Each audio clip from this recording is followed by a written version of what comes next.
enregistres l'écran aussi? Oui, Ok. alors bonjour à toutes et à tous. Merci d'être présents et présente aujourd'hui pour une présentation par Charles Endray qui porte sur le cheval dans le spectacle, du cheval décor au cheval partenaire, processus de création entre art, science et technologie. Charles-André, merci beaucoup d'avoir accepté notre invitation. Vous êtes maître de conférence en études théâtrales, directrice artistique de la compagnie Hors Système, membre de l'UR Sciences du Monde, de la Société d'histoire et anthropologie des arts du cirque, et vous êtes également artiste-chercheur à Animals Lab. Vous nous présentez aujourd'hui cette présentation, cet exposé qui est issu de vos recherches. On vous laisse la parole. Bonjour à toutes, je crois qu'on n'est que des filles. Merci Angèle pour cette invitation. Et en effet, je vais vous présenter mes travaux de recherche qui pourraient peut-être aussi résonner avec le colloque à venir que vous avez intitulé Compagnons de travail et de vie, cheval aux identités multiples, qui aura lieu le 30 avril prochain, puisque vous allez le voir, en fait, du cheval décor au cheval partenaire, c'est que, en effet, le cheval dans mon processus de création, a acquis plusieurs statuts. Et c'est l'ensemble de ces statuts qui ont ensuite formé le processus de création que je vais vous présenter. Mais je vais vous raconter du coup sa genèse et voir en fait comment cette figure du cheval, mais aussi ce partenariat qui s'est mis en place sur plusieurs années, ça fait maintenant 18 ans qu'on travaille ensemble avec mon cheval. Du coup, comment toutes ces identités, elles ont formé le processus de création issu donc de ma thèse et que je peux appliquer encore aujourd'hui. Alors, hop, voilà. Dans un premier temps, je pense que c'est important de vous présenter mes outils puisque je ne suis pas cavalière et j'ai été formée, j'ai obtenu un DNSEP, c'est un diplôme national supérieur d'expression plastique en art et scénographie, donc un master, niveau master. Ensuite, j'ai fait une thèse en cirque à l'université Paul Valéry de Montpellier. Puis, j'ai obtenu il y a 3 ans mon poste d'enseignante-chercheur à l'université. Mes outils et les champs que je mobilise dans mes travaux de recherche sont principalement le cirque expérimental, j'y reviendrai, l'éthologie cognitive et les arts, sciences et technologies qu'on peut aussi appeler AST, même si c'est un petit peu daté comme appellation. Ces champs de recherche-là, ils ne sont pas l'un après l'autre, mais ils fonctionnent vraiment ensemble, en symbiose, pour permettre du coup de repenser quelques approches, notamment dans le champ des Animal Performance Studies. Je ne sais pas si vous avez déjà eu l'occasion d'entendre peut-être Laura Boudriesi à ce sujet sur les Animal Performance Studies, mais c'est vraiment quelque chose qui est intéressant, puisqu'au-delà des Animal Studies, d'y ajouter performance, ça inclut forcément processus de création et aussi de monstration de l'animal vivant sur scène. Donc c'est quelque chose qui est important. L'art biotech, bien sûr, qui interroge et qui manipule le vivant, l'éthologie, la philosophie, les sciences du vivant et beaucoup d'autres, vous allez voir tout ça. Et mon processus de travail, c'est ce qu'on appelle à l'université la recherche-création.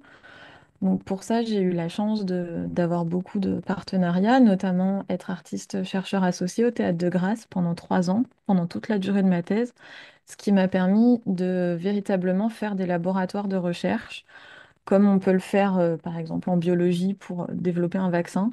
Ben, ça a été un petit peu pareil au Théâtre de Grasse d'avoir voilà, accès à une scène et des spectateurs pour faire des laboratoires d'expérience que je vais vous montrer et voilà, d'autres partenaires également il me semble important de mentionner. Cette approche de la recherche-création avec le cheval, elle paraît pertinente parce que j'ai pu l'observer.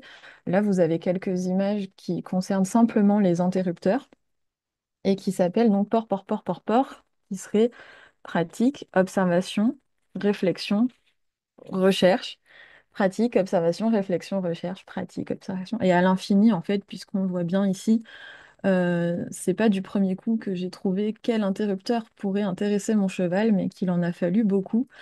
Et donc, c'est aussi à force de propositions et d'observation des réactions du cheval que j'ai pu voilà, modifier mon approche par une pratique de bricolage, on le verra tout à l'heure.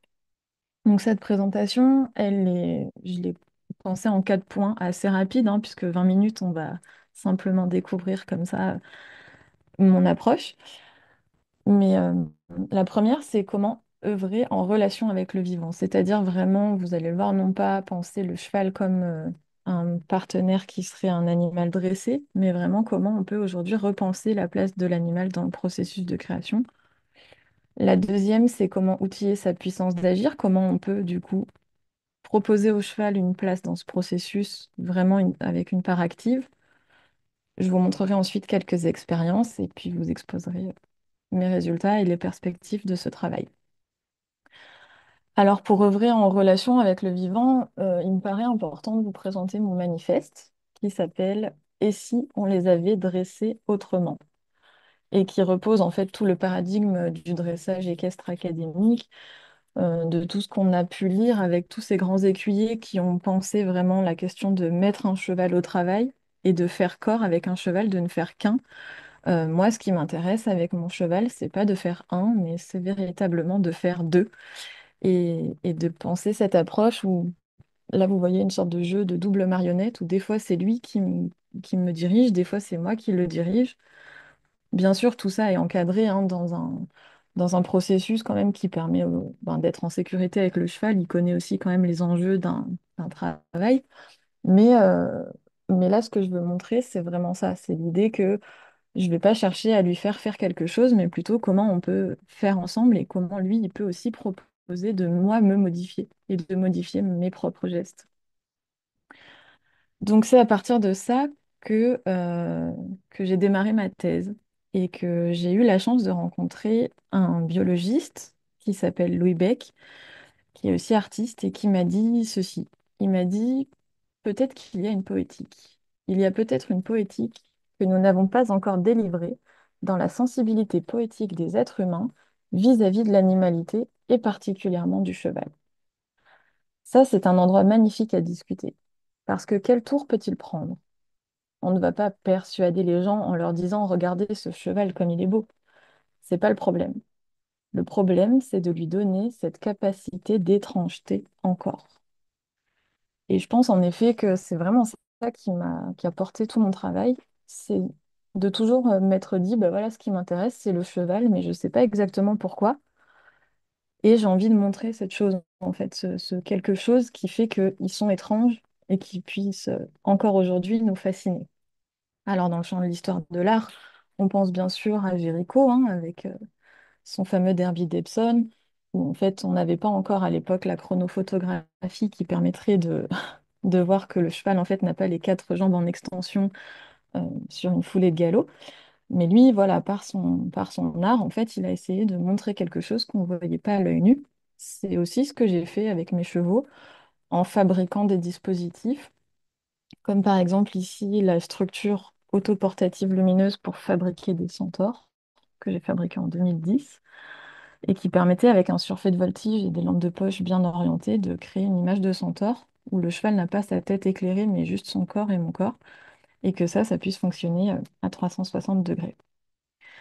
Bon, je vous passe tous les détails, mais j'ai aussi mené des recherches, notamment avec de la vidéo qui est projetée sur le cheval, qui permet de modifier sa forme sans embêter le cheval, c'est-à-dire que là, juste, il mange son foin, mais en fait, il crée une image juste par sa présence physique. Et ce travail est arrivé jusqu'à récemment, donc là c'était en 2023, où je me suis intéressée aussi, non pas simplement à l'étrangeté de la forme du cheval, mais vraiment, et puis là je pense que vous avez tous et toutes déjà croisé ce terme, la question de l'Umwelt, hein. L'Umwelt qui serait donc le monde intérieur, la façon dont en fait un organisme vivant perçoit son environnement avec ses organes de réception, la vue, l'odorat, l'ouïe, le toucher, etc. Et donc, on sait que le cheval, il voit presque à 360 degrés. Donc, j'ai monté un projet de création qui me permettait de traiter cette question du champ visuel de l'homme et du champ visuel du cheval sur un projet qui s'appelle HippoOpto, sur lequel, en fait, là, j'ai appareillé le cheval avec des iPhones.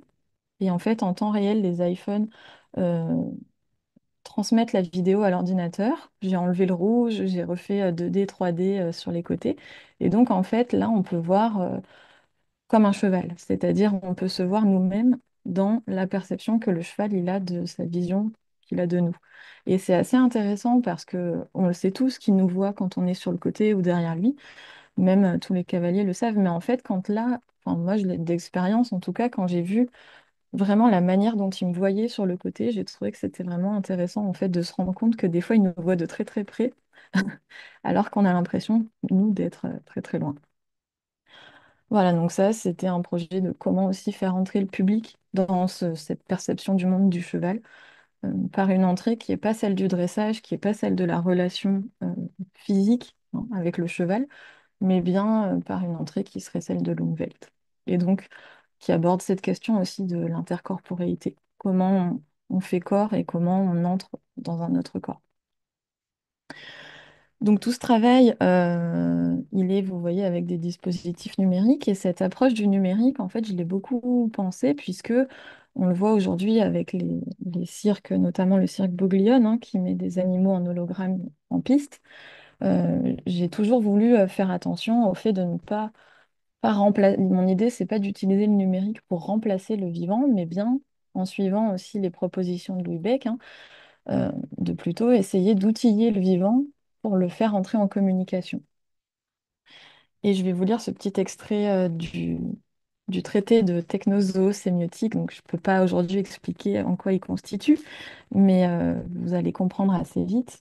Son idée étant que c'est un postulat. Si le langage a permis à l'humanité de développer une forme de coopération entre les individus qui semble radicalement différente de celle des sociétés animales, l'existence d'une césure qui délimite le monde animal du monde humain n'est pas tout à fait convaincante dès lors qu'elle est confrontée à la recherche scientifique actuelle en matière d'éthologie, de communication et de cognition animale. Donc lui, ce qu'il a engagé dans son travail, c'est vraiment ce qu'il appelle une épistémologie fabulatoire.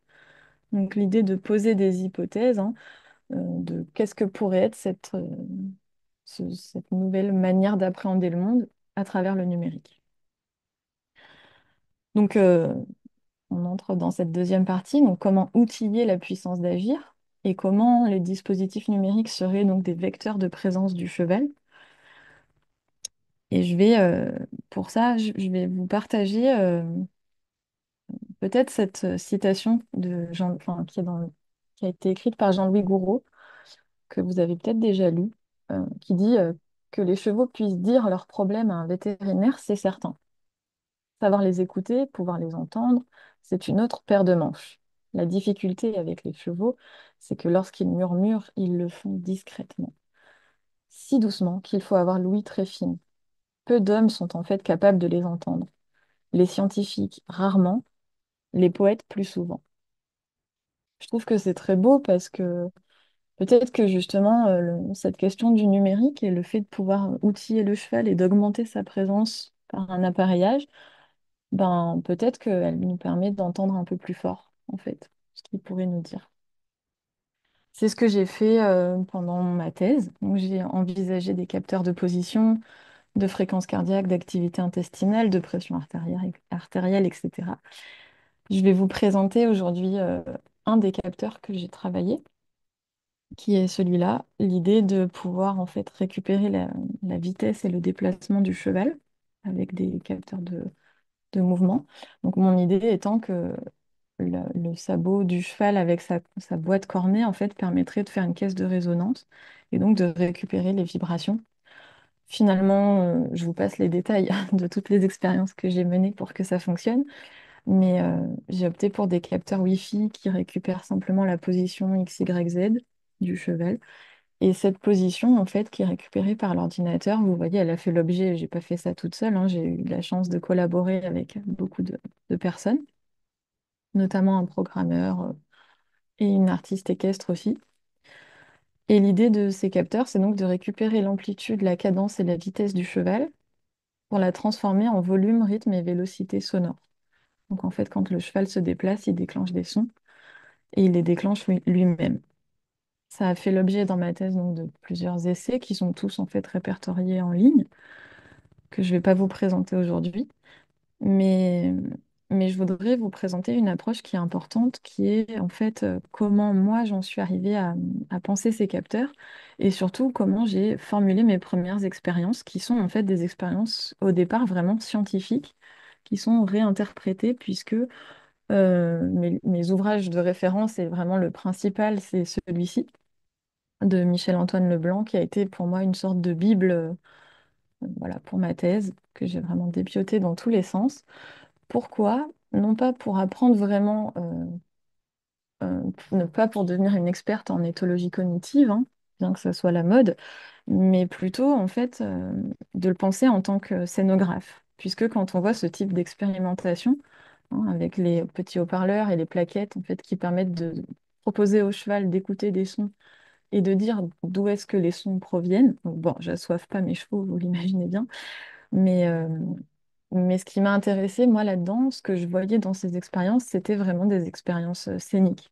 Donc, comment on allait mettre ça en scène avec bah, justement des haut-parleurs, des plaques de réponse, où est-ce qu'on place le public, etc. Je me suis intéressée pas simplement aux chevaux. Là, ici, vous avez aussi des expérimentations qui sont faites sur des crocodiles. Et pour moi, là, pareil, je vois complètement la scène de théâtre dessinée. Et du coup, c'est des choses desquelles je me suis emparée. J'ai vraiment lu beaucoup. Et j'ai réinterprété des expérimentations, notamment celle-ci de Constance Kruger, qui traite de l'apprentissage par observation, l'apprentissage social par observation chez les chevaux, qui explique en fait que un vieux cheval qui montre à un jeune cheval comment ouvrir une boîte, en fait, le jeune cheval apprend en observant le vieux cheval. C'est une expérience que j'ai démarrée avec Léa Lansade à l'INRA et qui a suivi en fait les étapes de ce projet.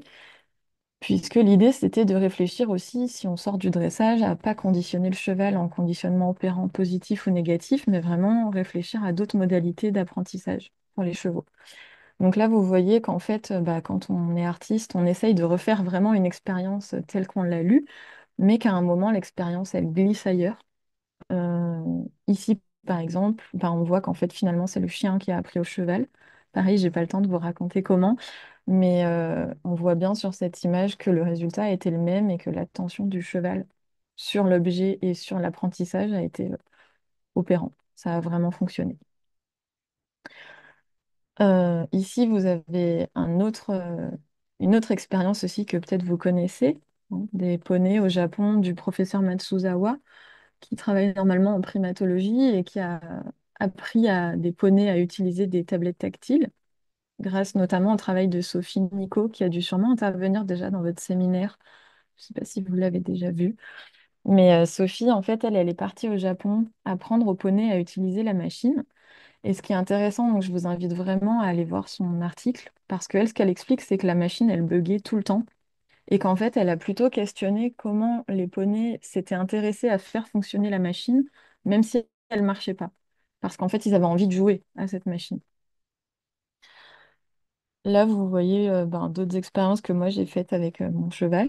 Donc, les ronds, ça nous a vite embêtés tous les deux, donc on a plutôt essayé de travailler sur des typologies d'images et de partir vers voilà, plutôt les grottes de Lascaux, les images des peintures de Géricault, pour que le cheval puisse choisir en fait quelle image il préférait par rapport à une autre. L'idée étant donc de ne pas faire un choix qui soit un choix oui ou non, mais vraiment juste de lui proposer comme ça des formes desquelles il pourrait s'emparer.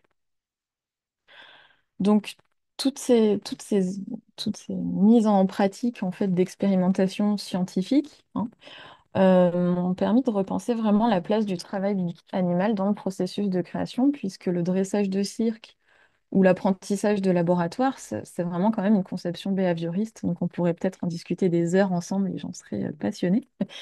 Mais pour moi, c'est une vision behavioriste qui répond à stimuli-réponse. Donc j'apprends quelque chose, j'attends une réponse qui est conditionnée. Si on aborde l'animal dans une conception cognitiviste, on a plutôt l'idée qu'il y a un stimuli, puis qu'il y a une opération cognitive. Donc le cheval, l'animal réfléchit et il propose une réponse. Mais cette réponse, elle n'est pas conditionnée au stimuli. Elle peut être nouvelle en fait. Et à partir de là, l'animal, il agit plus à son insu, mais il devient acteur. Acteur non pas au sens, et j'aimerais bien, enfin pour ça, je fais référence à l'interview que j'ai eue dans Cheval Magazine. Alors c'est pas très scientifique, mais quand même, c'est intéressant. l'idée que le cheval est un acteur, les gens qui disent les chevaux sont des acteurs, les chevaux sont des artistes, je pense que ça, c'est quelque chose qui est vraiment une erreur si le cheval n'est pas pensé dans le processus de création sur cette approche qui est une conception cognitiviste. Si le cheval est automatisé, il ne peut pas être acteur, il ne peut pas être artiste, c'est pas possible. Et donc, je vais vous expliquer maintenant plus en détail pourquoi. Les expériences que j'ai réalisées, elles viennent elles viennent pas de nulle part, mais elles viennent vraiment d'un moment où je me suis posé la question de qu'est-ce qui pouvait intéresser mes chevaux sur scène et ben, en fait, qu'est-ce que ferait le cheval quand on le considère comme un acteur. Pour ça, j'ai interviewé Jean-Louis Gouraud qui m'a dit, ben voilà, euh, peut-être que le cheval, je lui ai dit, mais peut-être que un cheval pourrait improviser. Et qu'est-ce que ce serait l'improvisation pour un cheval? Et Jean-Louis Gouraud m'a dit que j'utilisais des mots qui se contredisaient, puisque apprendre à un cheval à improviser, donc je le cite, hein, non, non, non, vous le laissez faire ce qu'il veut. Et du coup, on peut l'interpréter quand on est spectateur comme une improvisation, comme une création, une forme. Mais on ne peut pas dire que vous lui apprenez à improviser.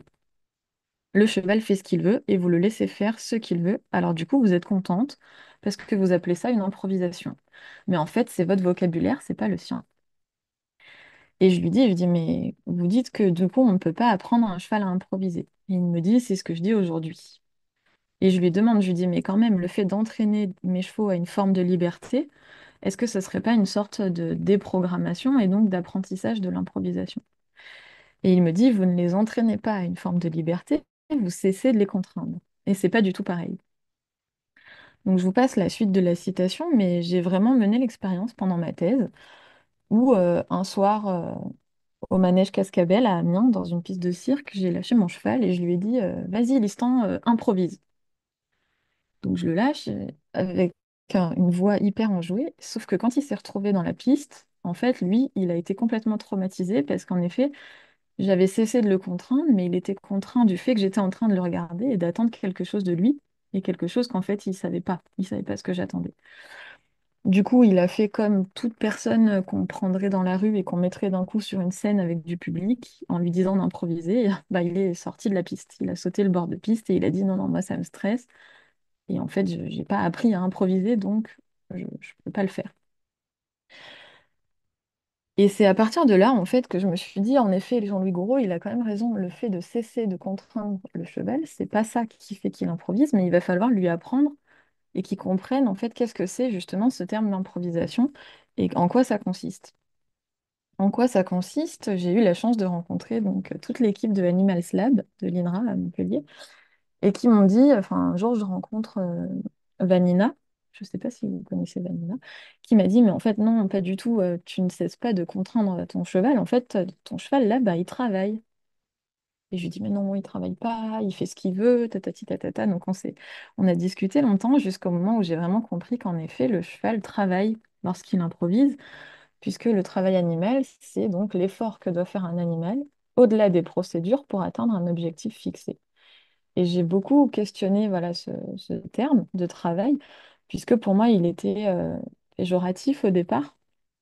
Mais finalement, quand le cheval est formé à faire son travail, peut-être que vous l'avez déjà entendu parler de ça beaucoup mieux que moi, mais l'idée de ce travail, c'est donc d'être formé à un travail et d'en avoir aussi une récompense. Et, et ça, donc, pour rappel aussi, avec l'équipe de Animal Lab, on a fait un colloque qui s'appelait Les Invisibles du Travail en 2021, qui a été archivé. Je vous ai mis le lien ici, euh, qui permet de voir comment justement la pratique artistique, elle permet de donner à voir des résultats scientifiques, mais aussi cette approche de comment l'animal travaille en scène.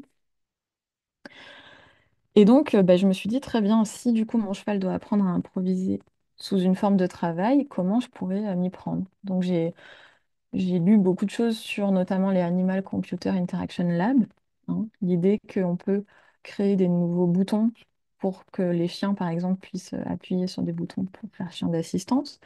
Mais surtout, ce qui, moi, m'a intéressé, c'était toutes les pratiques amateurs, telles que Hans le Malin, le cheval qui sait compter, ou encore Lady Wonder, la jument qui sait écrire, hein, et de voir que toutes ces personnes-là qui étaient ni des cavaliers ni des grands scientifiques, en fait, c'était simplement des passionnés de chevaux qui ont proposé à leurs chevaux des outils dont les chevaux se sont emparés pour développer des nouvelles compétences qui n'existaient pas, ou en tout cas qui n'avaient pas encore été dévoilées chez les animaux. Donc j'ai fait pareil qu'eux, en fait. À l'époque, je ne les connaissais pas, mais finalement, quand on voit ces photos, on se dit que c'est complètement inspiré, hein. Là, vous avez une séance de bricolage avec Listan. Donc l'idée étant, pareil, de fabriquer des choses pour lui, pour voir si ça l'intéresse et pour voir comment il va s'en emparer pour créer ensemble. J'ai pas le temps non plus, mais voilà, j'ai pas fait simplement que fabriquer des objets, mais aussi je me suis intéressée donc à tout ce qui est utilisation du numérique sur scène, du temps réel. Et donc, je me suis formée à quelques logiciels pour pouvoir inventer des choses sur mesure. Là, vous avez le réglage parfait pour le trop et pour le pas, avec le récepteur Chacha. Mais voilà, ça, par exemple, c'est des choses qu'on doit apprendre à faire tout seul pour pouvoir ensuite s'entraîner. Ce qui a fait de moi une écuyère, chercheur, programmeur, scénographe, performeuse, palefrenière, vidéaste, régisseuse, etc. Et peut-être que c'est justement toutes ces approches, et ce que je trouve intéressant, notamment dans les SHS, hein, c'est aussi cette idée que voilà, des choses viennent nourrir d'autres et qu'on n'est pas fermé dans des processus, notamment en art et encore plus en cirque expérimental, puisque c'est une discipline qui n'existe pas vraiment, le cirque expérimental. Ça n'a pas été très identifié, mais pour moi, c'est ce que j'appelle l'agré virtuel. Donc l'agré pour un circassien, c'est vraiment ce qui lui permet d'effectuer des figures comme un trapèze par exemple, mais ces figures, elles sont forcément aussi induites par la forme de cet agrès.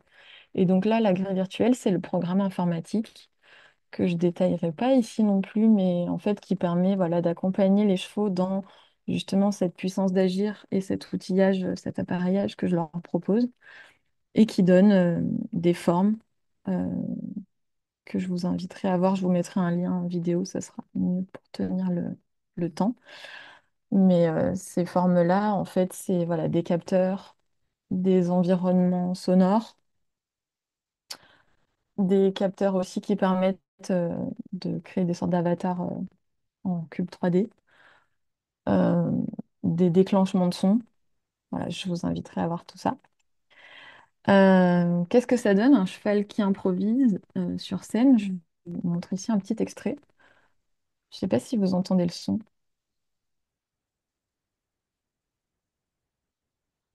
mais il n'y en a pas beaucoup. De toute façon, c'est pas très très grave.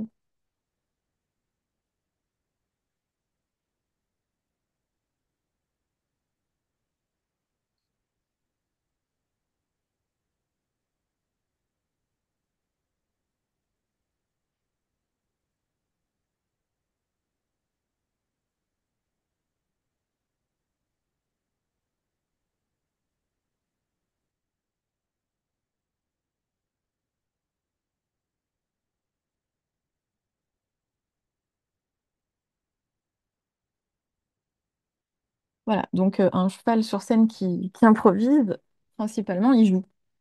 Il joue, et pour moi, ça, c'est quelque chose qui est vraiment important de réussir à reproduire cette forme de jeu sur scène, puisqu'elle correspond, si on fait une sorte d'analogie au jeu d'acteur, hein, mais plus précisément au jeu au sens dont l'entend Konrad Lorenz dans Les fondements de l'éthologie. J'ai l'impression que tout le monde oublie ce dernier chapitre dans lequel il dit en fait que le comportement exploratif et le jeu sont des composantes vitales du comportement humain. La nouvelle découverte est faite dans le champ de détente, du jeu non orienté et non commandé par une appétence spécifique. Et ces possibilités d'application pratique sont découvertes a posteriori. L'histoire des sciences est en fait constellée d'exemples de ce type de succession des étapes de la recherche. Le plus frappant est sans doute celui de Benjamin Franklin, qui découvrit le paratonnerre par temps orageux parce qu'il avait fait voler un cerf-volant et fit jaillir des étincelles de la corde qui le retenait et qui se mouillait. La protection des habitations contre la foudre était la dernière chose à laquelle il pensait en jouant avec son cerf-volant. Le libre jeu des facteurs, sans objectif déterminé, sans finalité profonde prédéfinie, le jeu dans lequel rien n'est fixé en dehors des règles du jeu. Et ça, c'est vraiment important, je pense, parce que, il explique aussi dans ce chapitre-là que les animaux, ils sont prêts à faire n'importe quoi pour une carotte et voire à faire aussi des choses qui sont contre nature. Et le fait de forcer les animaux à atteindre un objectif fixé et à attendre une réponse d'eux, en fait, fait que des fois, ils vont faire des choses qu'ils ne feraient pas naturellement. Et ça a été tout le travail que j'ai mené avec Léa Lansade pendant ma thèse, lorsqu'elle me disait, ben, en fait, ce que tu fais, c'est super, mais on ne pourra jamais le prouver, parce que, en fait, moi, mes échantillons, ils sont à l'opposé de ce qu'ils font, en fait, dans leur laboratoire. Eux, ils ont en général 600 chevaux sur 3 mois, et moi, j'ai l'inverse. J'ai 600 expériences avec 2 chevaux. Et donc, ce qu'on est capable de donner, à voir et de faire émerger dans le réel, en fait, c'est simplement des hypothèses. L'hypothèse que oui, peut-être que l'apprentissage social interespèce ou extra-espèce, il peut exister. L'hypothèse que le cheval peut être musicien. L'hypothèse que le cheval pourrait avoir des formes artistiques qui seraient propres à son esthétique à lui, hein, et comment tout ça pourrait se jouer ensemble. Donc, c'est un travail que j'ai mené assez loin puisque le problème de cette approche-là, c'est qu'il faut beaucoup de temps. Et c'est ce que dit Luc Peton, par exemple, à propos de sa compagnie. Il dit parfois ça aurait pu marcher, mais on leur a pas laissé le temps. Et cette question du temps, pour moi, elle est importante et elle est justement possible dans le champ de l'art, mais pas dans le champ de la science en laboratoire. On a besoin d'avoir des résultats, on a besoin d'avoir des expériences qui sont faites dans un temps et un espace donné. Alors que dans une pratique artistique, peut-être que justement, on peut se laisser le temps de laisser émerger des choses et prendre aussi le risque qu'il ne se passe rien. C'est ce qui s'est passé notamment dans cette dernière expérience qui était un hippolab avec le théâtre de Grasse, dans lequel j'ai outillé mes chevaux, j'ai travaillé avec des programmeurs, il y avait plein de machines, tout était connecté, mais ce jour-là, en fait, les chevaux ont décidé de ne rien faire. Donc, ils avaient des capteurs sur les jambes qui pouvaient déclencher des sons. Tout était connecté à eux, sauf que, ben, en fait, eux, ils ont décidé de plus bouger sur scène et de nous offrir un quart d'heure de rien. Mais ce rien, par l'appareillage, en fait, c'est devenu du silence. Et j'ai récemment un article qui va sortir là, qui s'intitule Le silence comme puissance d'agir, euh, dans lequel on voit justement que, ben, là, le cheval, ce qu'il lui, il a choisi de faire à ce moment-là, c'était le rien, et que ce rien est devenu, du coup, quelque chose. Voilà, je vous ai mis une petite sélection de publications et je vous remercie pour votre attention. Et je vous ai mis aussi une petite vidéo des chevaux. Voilà.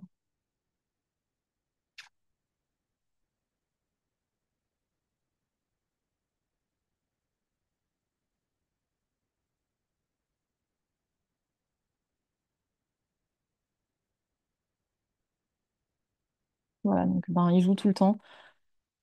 C'est pas des poulains du tout, mais ils ont gardé cette envie de jouer ensemble aussi. Enfin, il y a pas mal de choses que j'ai pas eu le temps de dire, mais ce qui est intéressant là, c'est qu'on voit que le cheval, il me regarde et qu'en fait, il joue aussi parce qu'ils savent qu'on les regarde. Et le fait d'être vu, ça modifie aussi toute l'expérience euh, qui serait faite dans un laboratoire avec la question de la distanciation, du fait de ne pas vouloir intervenir dans la réponse de l'animal. À l'inverse, en fait, quand les chevaux sont sur scène, ils savent très bien qu'ils sont regardés et donc ils vont faire des choses qu'ils ne feraient pas d'habitude ou qu'ils ne feraient pas sans qu'on les voit. Un peu comme les enfants aussi. Du coup, quand on fait des représentations avec des enfants, ils vont faire encore plus de choses que quand il y a par exemple des adultes de tous âges. Enfin, voilà, ça dépend des ambiances.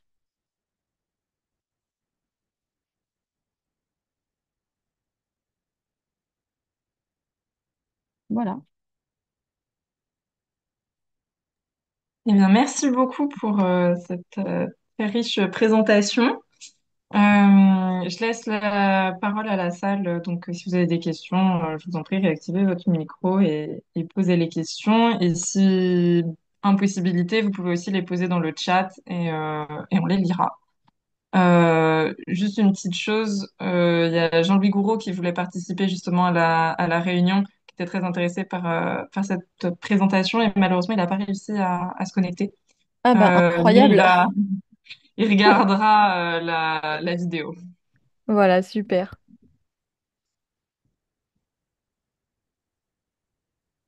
Bah oui, oui, Ben, surtout qu'il attendait ma réponse. Il m'a dit, bah vous me répondrez dans 2 ans. Est-ce que vous avez réussi à apprendre à vos chevaux à improviser? Donc ça sera une bonne occasion. bah, très bien. Je vous laisse chacune et chacun, peut-être, ou chacune, poser vos questions. Ou, ou si personne n'ose se lancer, j'ouvre le bal.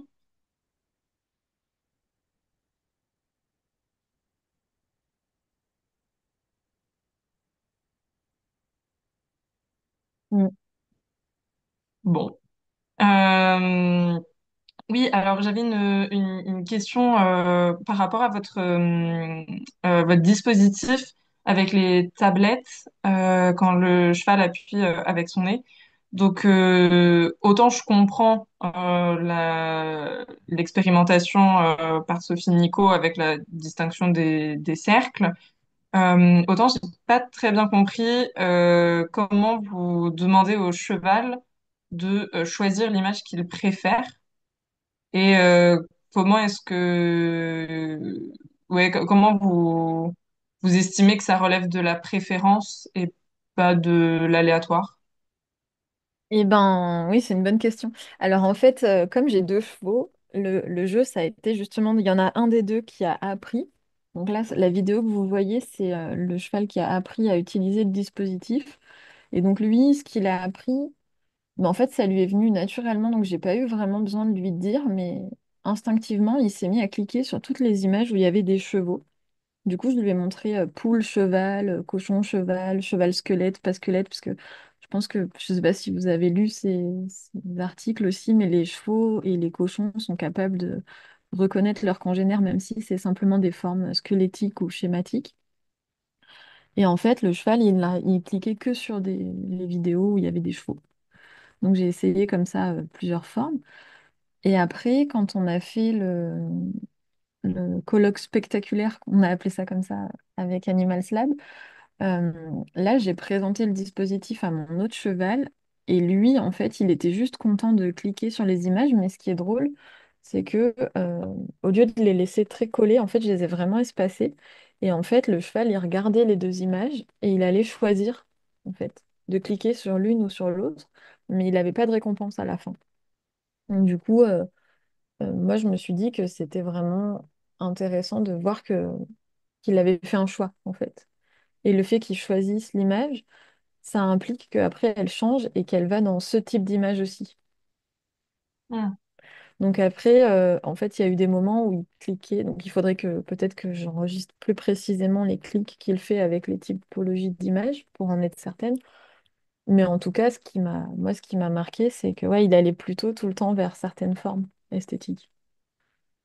Et lesquels du coup? Et il n'était pas dans la figuration plus que ça. Enfin, j'ai fait pareil aussi avec l'idée de leur faire une culture musicale. Donc, j'ai pas montré ces images. J'ai fabriqué des casques audio pour les chevaux et je leur ai fait écouter plein de types de sons pour me demander bah, qu'est-ce qu'ils aiment comme musique. Est-ce qu'ils aiment la musique des humains et quel type de musique ils aiment. Et pareil, en fait, on se rend compte que c'est un peu comme nous finalement, que ça dépend les moments de la journée, ça dépend l'humeur. Et sinon, quand il aime pas, en fait, il fait sauter le casque. Et sinon, il appuie sur la tablette pour changer les sons. Voilà. Donc, Ok. c'est pas très précis. Enfin, c'est comme nous, peut-être qu'il y a un jour où on va aimer tel type de choses et le lendemain, on va préférer autre chose. Bon, ça dépend. Et alors, vous avez pointé le fait que le cheval qui regardait les deux images et qui cliquait sur l'une ou l'autre, enfin donc le cheval qui n'avait pas appris, Mm. vous dites qu'il n'avait pas de récompense, enfin pas Pas de de récompense carotte. alimentaire, ouais, pas de Mm. carotte. Et l'autre, il en avait pour Ouais, apprendre à utiliser le dispositif, c'est ça? c'est ça. Et en fait, ils ont des caractères vraiment différents aussi. Donc, par exemple, Balistan, le petit pur sang arabe, lui, il aime bien quand on lui dit que c'est bien et qu'il a une petite carotte, ça lui permet de se dire, OK, j'ai bien fait, tout va bien. Donc, en fait, ça le détend. Même si j'attends pas de réponse particulière, en fait, juste le fait qu'il participe. déjà, ça permet de lui donner une récompense. Alors que l'autre cheval, au contraire, il ferait n'importe quoi pour une carotte. Il faut surtout pas lui en donner, sinon, en fait, il perd tout, bah, tout accès à sa conscience, en fait, enfin, à son calme et au fait qu'il puisse justement réfléchir pour proposer une réponse. Hmm. Et ce qui lui plaît le plus, c'est qu'on lui dise que c'est bien. En fait, quand je lui dis que c'est bien et que moi, ça me fait plaisir, le fait qu'il ressente que ça me fait plaisir, ça lui fait plaisir et ça lui suffit, en fait. Et c'est comme ça qu'il va se mettre à participer aux expériences. D'accord. Du coup, bah ça, je ne l'ai pas montré non plus, mais on a plein de séances d'autocongratulation où je lui fais des vidéos en lui disant que ce qu'il fait, c'est bien, que c'est le plus beau du monde, que c'est le plus gentil, que c'est magnifique, tout ça. Et puis lui, il appuie sur des boutons et il redéclenche ses autocongratulations. Il adore ça. Et il n'y a pas de carotte, enfin, Hmm. c'est juste, ça lui fait plaisir. Et alors du coup, comment distinguer le fait de créer ou de travailler? Enfin, donc on estime que la création, c'est du travail, donc. Mhm, exactement. Donc comment on pourrait distinguer? Enfin, en tout cas, personnellement, c'est une question que je me pose dans mon travail avec mes chevaux. Mhm. Comment être sûr que ce qu'ils font, ils le font parce qu'ils ont envie de le faire et pas parce qu'ils ont envie d'avoir la récompense. Et ben, justement, ça dépend le type de récompense qu'on leur donne. Parce que même là, listant avec ses petites carottes, en fait, on ne voit pas trop l'image, mais il était en liberté, donc il aurait pu choisir de venir ou pas. J'ai reproduit aussi ce qu'a fait Sophie, puisque Sophie Barrault, quand elle est partie au Japon, elle a fait ça aussi. Les poneys étaient libres d'entrer ou pas dans le dispositif et de venir jouer avec la tablette. Et donc là, les chevaux, ils pouvaient décider de venir jouer ou ne pas jouer. Et en fait, on voit très bien que bah, c'est des chevaux domestiques. Donc en fait, eux, ils ont du temps pour les échanges interespèces. Ils aiment ça, en fait. Et du coup, ils sont curieux, ils viennent, ils disent, ah, mais qu'est-ce qu'on fait aujourd'hui? C'est quoi ce truc? Et c'est cette approche et ce comportement exploratoire que Konrad Lorenz décrit vraiment très bien, en fait, qui paraît intéressante. Enfin, qui, en tout cas, moi, me paraît intéressante dans le cadre d'un processus de création. Hmm. Le fait qu'ils viennent explorer et qu'ils aient envie d'explorer parce que aussi ce que je fabrique pour eux, bah, j'ai envie que ça leur plaise. Donc j'essaye de tout faire pour que ça les intéresse. Et je me pose vraiment cette question de qu'est-ce qui peut les intéresser au-delà juste du fait de vouloir manger, être avec les copains. Il y a aussi, je pense, vraiment d'autres choses qui les intéressent. Et ces choses-là, et en fait, bah, ils apprennent aussi à les apprécier avec le temps. Hmm. Et on a même fait des expériences de laisser la porte ouverte du théâtre et de voir si les chevaux avaient envie de venir sur scène ou pas. Et donc prendre le risque aussi de dire, bon, peut-être que vous verrez pas les chevaux, parce que peut-être qu'ils n'auront pas envie de rentrer. Mais, mais en fait, ils rentrent toujours. D'accord, très bien. Bah, merci beaucoup. D'autres questions?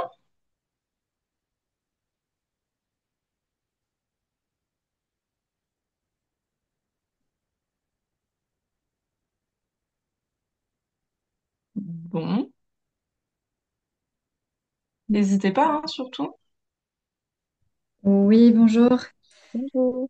Merci pour cette présentation. Moi, j'avais une question de pure curiosité. En fait, vous disiez que vous n'étiez pas cavalière de parcours au départ, si j'ai bien compris.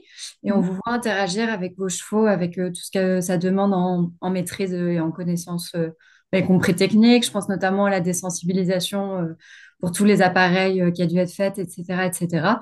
En tant que cavalière classique qui a appris via ces filières équestres qu'on est nombreuses à connaître, je me demandais comment on apprenait justement tout ça sans passer par cette voie un petit peu tradie. Eh ben, j'aurais beaucoup aimé que Jean-Louis Gouraud soit là, parce que je crois qu'on est tous les deux d'accord sur cette question. C'est que la randonnée, en fait, c'est très formateur. Et que un cheval de randonnée qui est capable de traverser une ville, qui est Mhm. capable en fait, de s'adapter à la nouveauté, d'aller dormir dans des nouveaux endroits tout le temps, voilà, de découvrir du nouveau en Ok, permanence, bah, en fait, ça permet d'après les mettre sur scène. Et c'est pareil, c'est juste ils sont habitués à la nouveauté, en fait. ok, ça marche. Mais donc vous étiez randonneuse à Ouais, cheval. Je Et fais de c'est la chaud. rando, ouais. D'accord, ça marche. Ok. Je Je fais de la note. rando, mais vraiment de la rando de... Enfin, quand j'étais petite et que ma grand-mère, elle me disait, qu'est-ce que tu veux faire plus tard? Je disais cheval. Mais je disais pas cavalière, monitrice, vétérinaire, juste cheval, en fait. Et du coup, bah, quand j'ai eu 18 ans, j'ai pu travailler, m'acheter mon cheval. Mais voilà, je savais pas ce que ça mangeait, je savais pas... Enfin, c'était compliqué les premiers temps, j'ai vraiment appris sur le tas aussi. Ça marche. Et j'avais pris des cours dans des centres équestres, mais on nous apprend à monter à cheval. Donc c'est aussi toute cette séparation entre, enfin, depuis Pluvinel en fait, hein, entre l'équitation, enfin, entre l'art de monter à cheval et la science de l'équitation. Oui. Et moi, je suis plutôt du côté de la science de l'équitation que de l'art de monter à cheval. Ouais. Ça marche, merci. Mais voilà, c'est la rando, quoi. Vraiment, pour moi, quand on m'a toujours dit aussi, oui, mais est-ce que tu le ferais avec d'autres chevaux? Je pense que oui, si je devais choisir un autre cheval pour faire ces expériences, je prendrais un bon cheval de randonnée. Et donc, ouais, Et c'est les chevaux que vous avez éduqués, enfin, qui vous ont éduqué, mais avec lesquels vous avez interagi sur du long terme, indépendamment du travail de recherche en c'est lui-même. ça. C'est qu'on s'est retrouvés sur des flancs de falaise où on a failli mourir de soif, on a failli mourir de plein de choses ensemble avant de faire ça aussi, ou pendant. Ça marche. Mais ça, ouais, je l'ai aussi décrit dans ma thèse, donc c'est une formation pour eux, mais c'est moi ce que j'appelle des enrichissements cognitifs. Mm. C'est en fait l'idée de leur montrer un max de trucs et c'est parce que plus j'en rajoute, plus ils vont proposer des choses intéressantes. Enfin, que moi j'estime intéressantes en matière de création.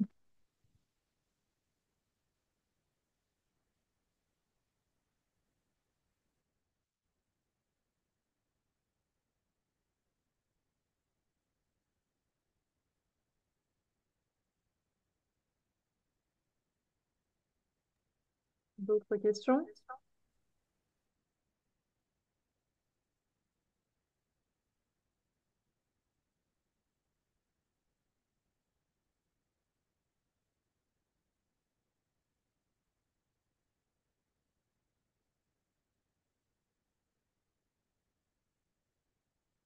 Vous êtes toutes et tous cavaliers. Enfin, peut-être qu'on peut aussi voilà, avoir des infos sur chacun, chacune.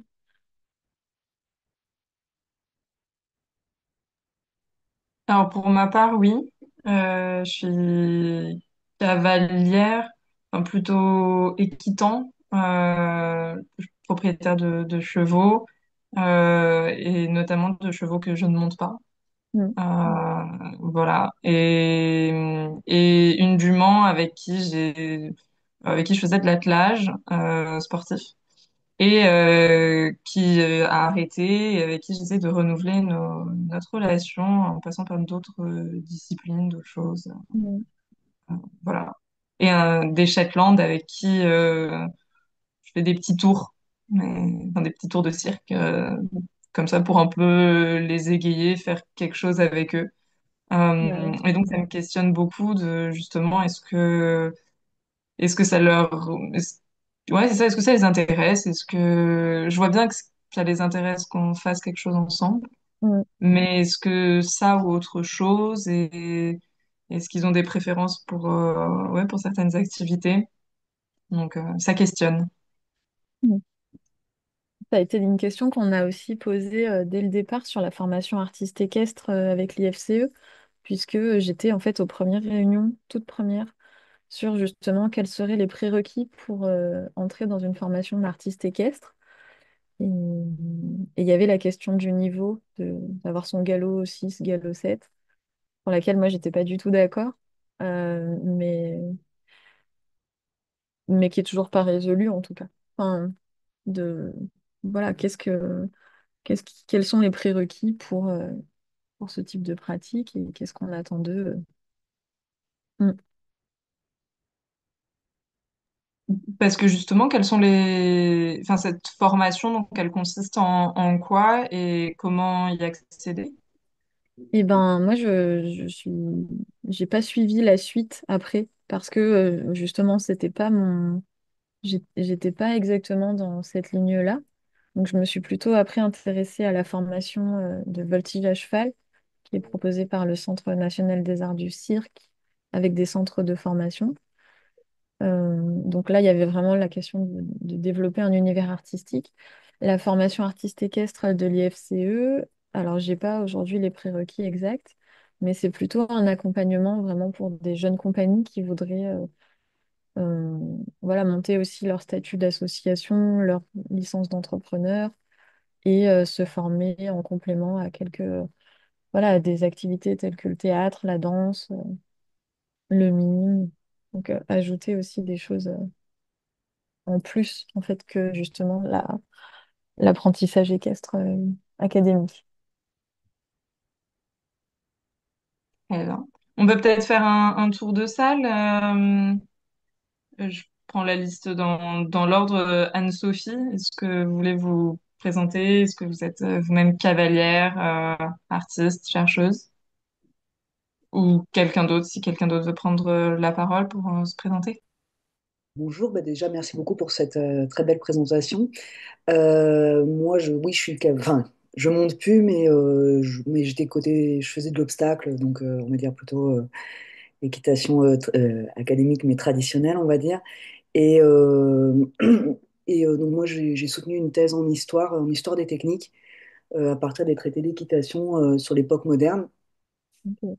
Euh, Et donc, effectivement, tout le rapport au corps et le rapport au sensible, je trouve ça absolument passionnant. Et la façon, enfin, ce que vous avez dit, effectivement, sur cette idée que dans l'équitation académique et chez Puvinel, il y a cette idée de fusion, ou en tout cas d'harmonisation des corps et de faire fonctionner les corps ensemble.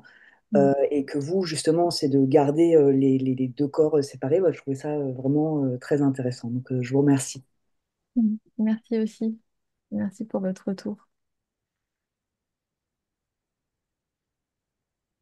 Et ces traités, ils sont d'ailleurs très intéressants parce qu'en fait, quand on voit qu'on a fabriqué des outillages pour aussi former les chevaux à enfin, différentes utilisations, la traction, c'est pas pareil que monter dessus, c'est pas pareil quand ils sont ferrés, enfin, quand on a commencé à les ferrer.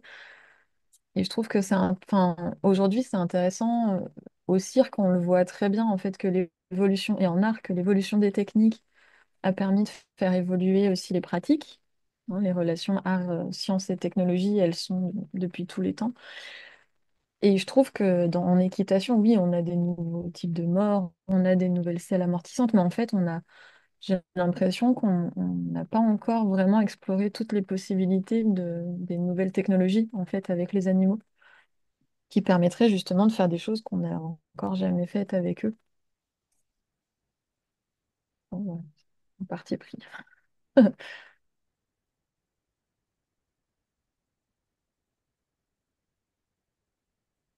Bérénice, peut-être je vous vois sur la caméra. Oui, mais bonjour. Alors moi, je suis arrivée ultra en retard, donc j'ai pas beaucoup vu de ta présentation. Mais en fait, c'est Barbara j'ai oublié son nom, Rilkman, qui m'a contactée hier et qui m'a dit de me connecter. Et du coup, non, moi, je suis artiste et éditrice et en fait, j'ai une revue qui s'appelle Hors Saison, qui est un fanzine sur les chevaux qui essaye de parler ouais, d'une sorte de déconstruction un peu du monde équestre. Et du coup, enfin voilà, j'arrive vraiment tard, donc j'ai pas trop vu ta présentation, mais je connaissais un peu Sophie Barrault, donc je vois le rapport au cheval et l'écran tactile et tout ça. Mais donc, j'ai vu la fin. Si jamais je peux voir l'enregistrement, ça sera plus agréable. Mhm. Et voilà. Ça marche. Et vous, Bernadette? Alors, moi, je suis désolée, je pensais que c'était à 11 heures, là, hein, Ah, le Ah, Zoom. bah mince, bah non, c'était effectivement à 10 heures. Mais comme... c'était... Ah oui, je suis désolée. Alors, vraiment, je regrette beaucoup. mhm. Mais je vais essayer de me brancher sur votre discussion. J'ai été très, très intéressée par le résumé de présentation. Et je pense que ces recherches qui s'organisent sur le cirque sont extrêmement novatrices. Il y en avait bien besoin. Mhm. Il y a des pionniers, mais dans l'esprit de la recherche interdisciplinaire aujourd'hui, il y a un vrai renouvellement de l'approche. Et, et bon, j'espère que vous allez continuer à discuter pour m'apporter des éléments concrets. Vraiment, encore une fois, je suis désolée, hein. Pas de souci. Ou peut-être s'il y a un blanc là, revenir comme je suis pas la seule à avoir raté le, le cœur de l'exposé. Vous pouvez revenir sur vos conclusions peut-être pour relancer la discussion générale, si c'est pas trop vous demander. Ben, si, je sais pas. C'était des conclusions qui sont pas vraiment des conclusions, puisque l'idée, c'est quand même de... Voilà, c'est une recherche qui est toujours en cours, même si elle a fait l'objet d'une thèse. Aujourd'hui, elle est plutôt, enfin, je suis plutôt en train de la mettre en application. Mais peut-être qu'on aura d'autres occasions de se retrouver, je sais pas, Angèle, si... mais enfin, peut-être qu'on peut, oui, rester en contact en tout cas et refaire ce type de présentation à un autre moment, à d'autres occasions. Oui, oui, bien sûr, pas de souci.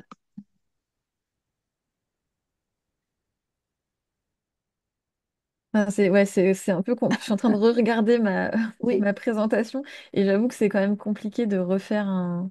oui, oui, ben non, Ouais. ne vous mettez pas mal à l'aise, ne Mais renversons pas les rôles. ouais, je sais pas quel écran vous voyez. Création artistique. Je vois Oui, voilà. le, la première, Ah non, c'est pas du tout la la première première, il y en image. a Ah non. 54 alors en fait. Aïe, aïe, aïe, oui. Ouais. Du coup, c'est un peu ouais, compliqué de refaire tout. Mais, mais Oui. peut-être qu'on peut simplement revenir au moins sur celle-ci, bah, qui explique un peu les outils aussi, Ah oui, très bien.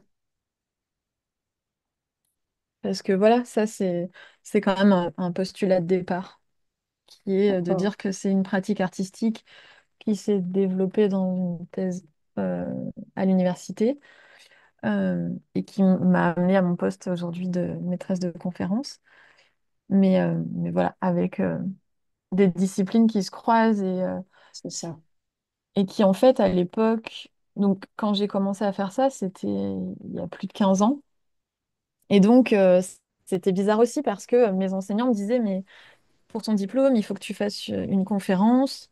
D'autres qui me disaient, non, il faut que tu fasses une performance. Et en fait, je faisais de la recherche-création, mais personne ne le savait. Donc, j'ai dû aussi beaucoup batailler pour ça, en fait, de dire, ben... enfin, et j'aime beaucoup cette image où, en fait, on voit... Je fais souvent des conférences avec mon cheval. Et en fait, lui, il est drôle parce que dès qu'il y a des slides où il y a du texte, il n'est pas du tout intéressé. Puis dès qu'il voit sa propre image, en fait, il regarde, genre, montrer à tout le monde, oui, c'est très intéressant ce qui se passe à l'écran. Donc ça fait une sorte de mise en abîme du processus. Et, euh, et voilà, enfin, je pense que enfin, pour moi, mon parti pris, c'est en tout cas celui-là. Si je dois revenir sur mes conclusions, c'est que, et je suis vraiment contente que, alors j'ai oublié son prénom, que Anne-Sophie, en fait, soit connectée. Enfin, parce que pour moi, c'est vraiment ça, c'est l'idée que on peut réoutiller l'animal aujourd'hui pour repenser les modes de production. Et je suis aussi contente Ah, parce qu'il y a 20 ans, enfin il y a 18 ans quand j'ai eu mon cheval, c'était pas encore à la mode le travail en liberté, Jean-François Pignon, toutes ces choses-là, en fait, elles sont apparues oui, finalement il n'y a pas si longtemps et je vois que, je suis pas vieille, hein, mais la nouvelle génération qui arrive, c'est ça. ben en fait cette approche du cheval, elle existe. Et peut-être je peux juste vous montrer ça aussi. Donc bon, ça non, mais mon manifeste qui s'intitule Et si on les avait Mhm. dressés autrement, qui repose le paradigme en fait vraiment, de dire ben on fait pas un avec le cheval, on fait deux. Et aujourd'hui ça, je pense que tout le monde le comprend très bien. Mais il y a 18 ans, bah Mhm. c'était pas si simple. Ah, mais ça, c'est sûr, oui.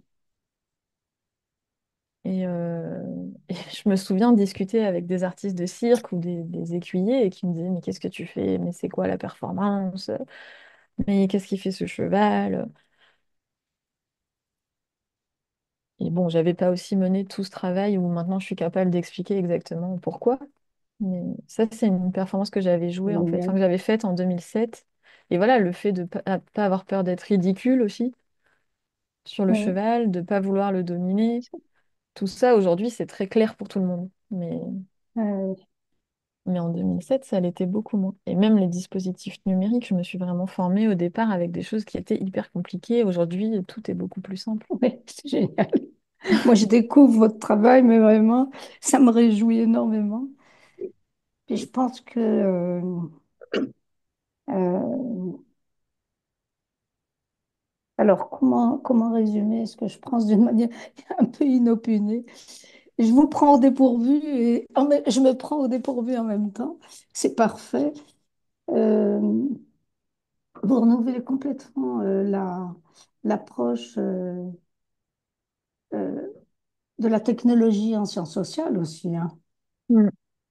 par la manière dont vous la mobilisez dans votre stratégie de chercheur. Et c'est une autre manière de faire de l'interdisciplinarité aussi. Et je ne sais pas quel lien vous avez avec le monde des clubs hippiques. Est-ce que vous en avez? Est-ce que votre Non, je les ai. univers... Parce que je pense qu'il y aurait des connexions formidables à faire, notamment pour comprendre certains blocages de la relation euh, Oui, alors j'ai tenté, mais je vous avoue par que l'histoire. ça, j'ai tenté. J'ai tenté de travailler avec l'IFCE, j'ai tenté de proposer des nouvelles approches, notamment en matière de scénographie, de dire, bah voilà, Oui, il faut penser la représentation publique de qu'est-ce qu'on montre aujourd'hui en public, parce que c'est une mise en scène. bien Et ça, sûr. pour les Jeux Olympiques, en fait, tout le comité Pierre de Coubertin, et même Pierre de Coubertin lui-même l'avait très bien compris, que Oui, l'événement sportif public, c'est une mise en scène et c'est de la dramaturgie et ça veut dire quelque chose. Et je pense qu'aujourd'hui, l'IFCE et tout, et aussi, voilà, tous ces concours, en fait, ils mériteraient vraiment que des artistes, peut-être, ou des metteurs en scène se penchent sur la question pour dire bah, qu'est-ce qu'on donne à voir. J'ai écrit un article notamment sur le cas de Monica Schleu, le fameux cas, oui, mais pour préciser justement, et l'attaque des cirques, pour moi, c'est la même chose. C'est que aujourd'hui au cirque, si on voit un tigre, en fait, c'est la démonstration de la domination de l'homme sur la nature, c'est la colonisation, et en fait, les costumes sont toujours les mêmes, la musique est toujours la même. Et je pense que c'est vraiment aujourd'hui et maintenant et important en fait de se demander qu'est-ce qu'on donne à voir dans un concours hippique pour oui. le grand public, pour la relation à l'animal, et que justement des metteurs en scène, des scénographes et des artistes pourraient participer. Donc j'ai monté tout un projet de 50 pages de propositions qui n'a pas été peut-être compris à l'époque. Donc peut-être que je pourrais le renvoyer, mais L'époque, c'était quand? c'était 2021. Oui, mais les choses vont très vite, hein. Ouais, les choses Et, vont très... et, et notamment la remise en question des codes et des valeurs est tellement profonde. Alors, ça peut provoquer un blocage par la peur, mais ça peut aussi provoquer des ouvertures, hein. Mm. Parce que, enfin, moi, mon premier, ma première proposition, c'était simplement aussi de dire attention où on met les haut-parleurs, attention au larcène, attention aux couleurs, attention à la position du public. Il y a déjà pas mal de choses, en fait, qui pourraient être pensées pour attention à où on met les chevaux dans les box, comment, pourquoi. Enfin, voilà, toute une question d'organisation. Matériel, quoi. Mm. Simple. Simple. Ben oui, ben vous êtes vraiment pionnière dans votre stratégie de recherche. Et forcément, ben, c'est pas si évident de pénétrer le milieu qui, par ailleurs, est tétanisé, hein. Oui, puis après, c'est pas grave, en fait, peut-être que c'est important que aussi ça continue comme ça et moi, c'est pas mon... Enfin, ce qui m'importe, c'est vraiment de faire des choses avec les chevaux. Après, que ce soit ici ou ailleurs, c'est pas un problème. Avec les chevaux et avec un public. Oui, mais c'est pour ça que le cirque expérimental, je trouve que c'est un bon endroit. Oui. Enfin, moi, en tout cas, c'est Ouais, un c'est endroit qui me passionnant. plaît parce que il est en dehors du sport, justement. Et que pour moi, ben, Ouais, c'est beaucoup ça. d'auteurs parlent de ça. En fait, le sport, c'est le corps à 100%. C'est compter des grammes, secondes, millimètres. Donc, c'est des attentes aussi, c'est des normes. Alors que le cirque, Mm. ça peut être, comme dit Sandy Sun, la trapéziste, le corps à 200%. Donc, le cirque, Mm. c'est aussi montrer, on a montré des choses extraordinaires de la relation entre l'homme et l'animal, des choses, voilà, des typologies de relations qui n'existent nulle part ailleurs que en piste. Et moi, je pense que ça, il y a des choses à conserver là-dedans et à défendre aussi, justement dans une approche et une pratique artistique. C'est par la pratique artistique qu'on peut euh, se laisser la porte ouverte à d'autres types de... Et c'est ce que dit Konrad Lorenz dans son dernier chapitre sur les fondements de l'éthologie. Ce que vous Il parle vraiment dites, de pratique artistique, quoi. Il dit, voilà, c'est la pratique artistique qui peut permettre de dévoiler des nouvelles formes.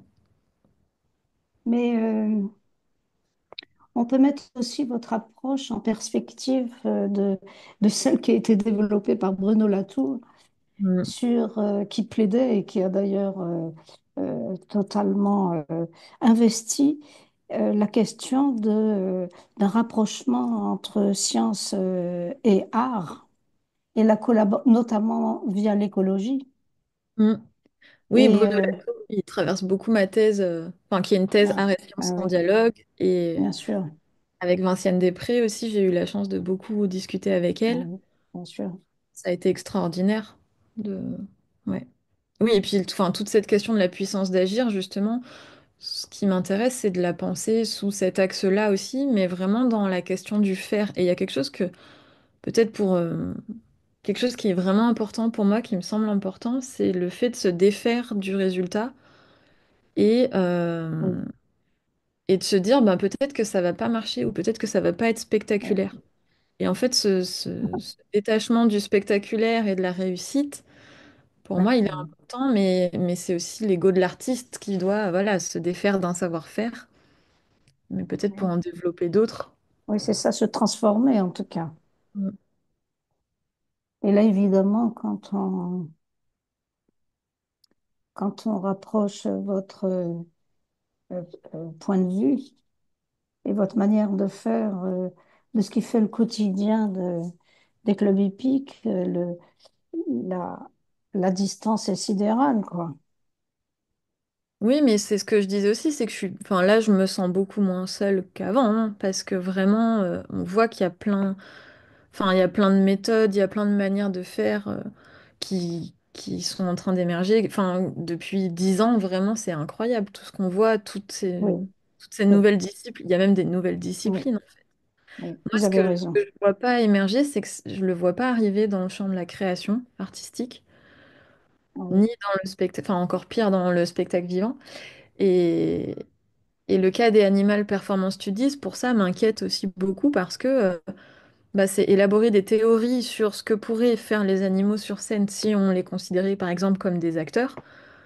Mais tant qu'on l'a pas fait, on peut pas, on peut y supposer des choses incroyables qu'ils seraient capables de faire. Mais en fait, quand on le fait, on voit que c'est finalement pas si incroyable, pas si spectaculaire.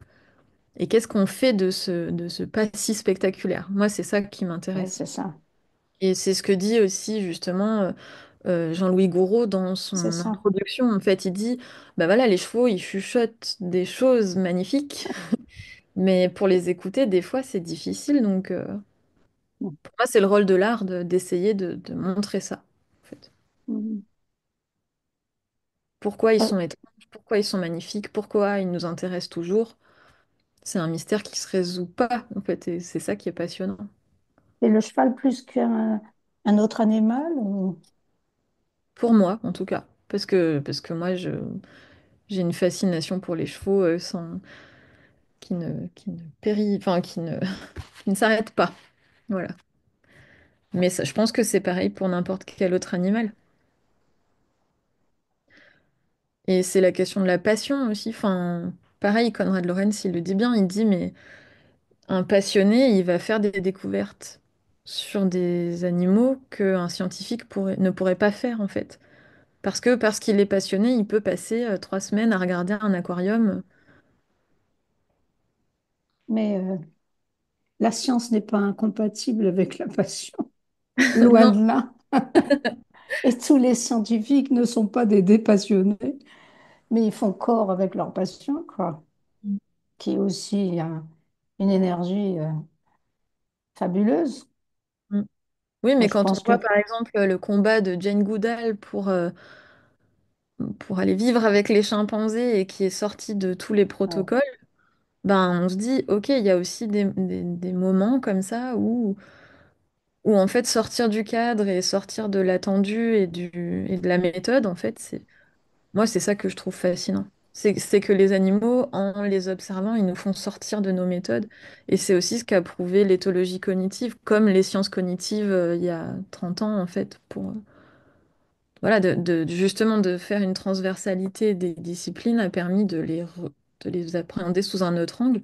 Mais je trouve qu'avec les animaux, c'est encore plus flagrant et peut-être encore plus passionnant aussi. Forcément, ils nous font sortir de nos cadres. C'est- je sais pas, on parle librement, hein. C'est la singularité et la force de ce séminaire. Euh, En vous écoutant, euh, je pense d'ailleurs, je sais pourquoi je me suis trompée d'heure, parce que j'ai été en phase avec un autre séminaire dont la tranche horaire est de 11 heures à 13 heures. Et c'est le séminaire Ruralité en question. Et euh, le 24 mars, il y aura une séance consacrée au travail, à la publication du carnet de terrain de Martin de la Soudière, qu'il a publié donc aux éditions du CNRS il n'y a pas longtemps sous le titre Le carnet vert. Et euh, il revient sur un objet extrêmement chaud chez les anthropologues, c'est le statut de leur note de terrain, de leur carnet de terrain. Alors c'est une vieille question qui notamment a été énormément débattue avec le journal de Malinowski, mais qui reste absolument passionnant, notamment sur cette phase du travail des ethnologues. Moi, je préfère dire ethnologue parce que on est moins dans l'emphase et dans le pouvoir, et au plus près de l'ethnographie. Et je pense que plus que jamais, le travail de l'ethnographe est fondamental. Et d'une certaine manière, vous faites de l'ethnographie dans la relation avec votre cheval. Et en fait, euh, ce qui me fait faire le lien avec ce livre dont je vous recommande la lecture, c'est la dimension émotionnelle extraordinaire qui, qui d'ailleurs euh, va directement de pair avec le statut sulfureux, a-t-on écrit, de cet objet inclassable, parce qu'il est bourré d'émotions, de peur, d'agressivité, de recherche de l'équilibre à la fois personnel, mais dans son rapport aux autres et au monde en général, parce qu'il y a les autres dans la diversité des statuts, principalement les gens qui vous parlent, mais il y a aussi le paysage, tout le vivant, quoi. Et Mm. donc voilà, j'avais envie de faire ce lien un peu, un peu, un peu audacieux, mais comme vous êtes sur un terrain d'expérimentation pure, notamment sur la qualité de la rencontre et comment comment ouvrir les vannes, quoi. Mm. Et ensuite en faisant un objet d'analyse. Donc moi, je pense que vraiment, on est dans un moment de l'histoire assez, bon, globalement très inquiétant pour le monde de la recherche, mais pas seulement, Mm. où des vannes s'ouvrent.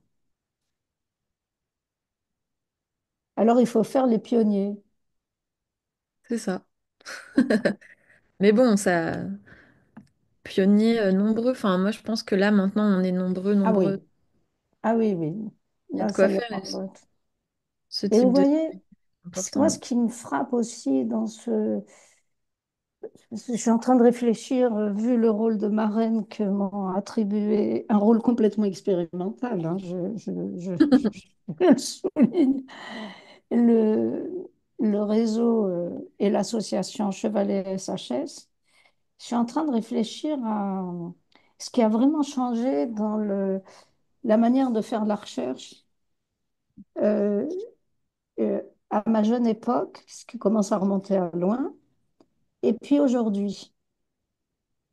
Et je suis très frappée, après un moment, alors je réfléchis notamment à partir de ma discipline de référence et de mon expérience personnelle, c'est-à-dire l'ethnologie, l'anthropologie, l'ethnographie, tout ça étant assez solidement construit, voire claquemuré. Euh, il y a eu ce moment de l'histoire très singulier où s'est opérée une rupture dans l'anthropologie s'intéressant à la nature, rupture que vous connaissez avec les nouveaux paradigmes de l'absence de coupure entre nature et culture. Et euh, je suis très frappée dans le réseau des chercheurs qui se relie autour de l'association Chevalier SHS par le rôle attribué à l'ethnographie, Mm. justement. Et ça me semble être un retour euh, extrêmement intéressant des postures, vous Mm. voyez? C'est-à-dire d'attacher, au-delà des grands discours, des grandes théories, des grands systèmes d'interprétation, de revenir aux détails, et Mm. notamment aux détails sensibles, aux détails concrets. Et donc, euh, je pense que vraiment, vous êtes là-dedans, quoi, à votre manière. Oui, alors peut-être que justement en spectacle vivant, on a l'ethnocénologie. Ouais. Et l'ethnocénologie, c'est aussi... Donc pareil, j'ai des amis qui sont ethnocénologues et qui me disent que je fais de l'ethnocénologie sans le savoir. Mais pour moi, c'est justement aussi cette préciosité et cette considération du vivant dans la recherche qui est importante. Donc j'apprécie Ouais. beaucoup ce que vous dites sur la question du détail, parce que c'est... Et, Ouais. et c'est aussi la préciosité justement d'inverser les, les quantités, puisque si dans C'est les ça. laboratoires d'éthologie cognitive, ils ont 600 chevaux sur 3 mois et que moi j'ai 2 chevaux sur 18 ans, bah, je peux pas changer de cheval en fait. C'est-à-dire que si quelque chose se passe pas bien, si le moindre détail n'est pas pris en considération de ce que eux ils ont envie de me proposer ou de me dire qui leur convient pas, bah en fait ça marche plus ou moins bien ou différemment. Et, et du coup, cette préciosité-là aussi de la relation, elle est importante. Je, je, je rigole, mais de plaisir, hein. En repensant aux images que vous avez brièvement montrées tout à l'heure, votre cheval, qui à un moment, vous lui faites un truc qui lui plaît pas. Et alors, il se retourne en disant, mais qu'est-ce que tu me fais là? Hein, c'est Ouais. vraiment l'illustration de la réactivité réciproque, quoi. Ce Mm, qu'on mm, fait. mm. Et pour continuer de faire le lien avec vous en jouant sur le centre et les périphéries, euh, je vous recommande aussi un magnifique livre publié en août dernier et de Léo Magnien qui s'appelle La vie sociale des haies. Alors la haie, c'est devenu une espèce de euh, point de fixation de la haine des agriculteurs à l'égard de Bruxelles et de la politique agricole commune. Et alors il dit, alors lui, il a fait du terrain, mais de l'ethnographie, mais c'est un sociologue, mais c'est un inclassable complet. C'est un ethnographe, mais qui est un interdisciplinaire, non, un sociologue. Il revendique la sociologie, mais il fait de l'ethnographie intensive, de l'histoire, de la philo, il vient de la philo. Il a fait son premier stage avec, à l'ENS de Lyon, parrainé par Médecins Sans Frontières, à propos de la souffrance des agriculteurs. C'est un inclassable concret, j'y arrivais, Mm. concret, complet, mais ancré. Et il dit à propos des haies, à la fin de son bouquin, le minuscule et le majuscule. C'est-à-dire approcher les choses, notamment par le concret, et qui s'avère être d'une tellement folle complexité que c'est relié au, au global, quoi. Et le minuscule relié au majuscule. Moi, je trouve cette formule, c'est un très jeune mec, hein, c'est génial, hein, son boulot. Ouais, ouais, super. Oui, bah, ça me parle beaucoup, effectivement. Je l'ai noté. Et d'ailleurs, je vous recommande aussi fortement la lecture d'une... euh, c'est- en ce moment, ce qui se passe autour des haies et du bocage, c'est comme un retour du refoulé. Tout ce qui a été mais écrasé par l'industrialisation de l'agriculture, l'intensification et l'industrialisation de l'agriculture ressort. Et il y a une bande dessinée qui fait absolument écho au livre de Léo Mannien qui s'appelle Champ de bataille, enquête sur... le sous-titre, je ne l'ai pas vraiment, mais il y a l'histoire de l'enfouissement. L'enfouissement, le remembrement comme un objet enfoui. Et tout d'un coup, ça sort en Bretagne, comme par hasard, dans le Finistère, où il y a eu vraiment quasiment une guerre civile autour du remembrement. Et ben moi, je pense qu'on est dans un moment de l'histoire du rapport au monde et qui passe par les scientifiques qui sont traversés par ça aussi, où il y a des tas de choses qui sortent. Alors, évidemment, dans une scène d'une folle violence, avec des contradictions ahurissantes. Mais bon, raison de plus pour y aller et continuer d'y aller, hein. Bah oui. Mm, Ouais, ouais. Et de faire les pionniers. De toute façon, il n'y a pas de recherche sans prise de risque majeure, hein. mm. Je suis bien d'accord. Mais le On se risque aussi, lâche, hein. le risque aussi, ça nous connaît. Ça nous connecte. Le risque au cirque, oui. Ah ben Ça nous oui. connecte, mais ça nous connaît. Mm. Ah ben oui, évidemment. C'est même la mise en spectacle du risque, quoi, et et de la créativité assurée, assumée à travers cette prise de risque. Mm. Et pour les chercheurs, toute proportion gardée, le corps étant beaucoup moins impliqué, c'est bien dommage. Mais les chercheurs sont en risque toujours, autrement ils sont plus chercheurs, quoi. Même les intellos.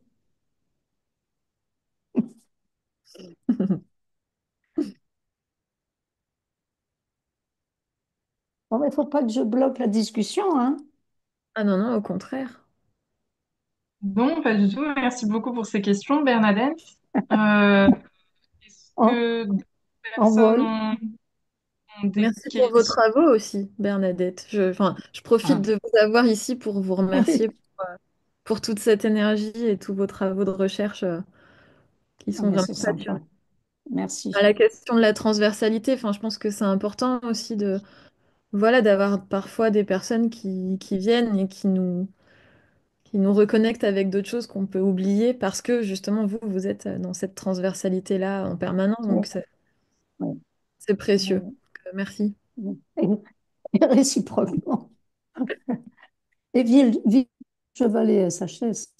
Mm. Hein. Ah oui, qui fait le lien, et y compris le lien intergénérationnel, ça. Mm. Merci, Chevalet.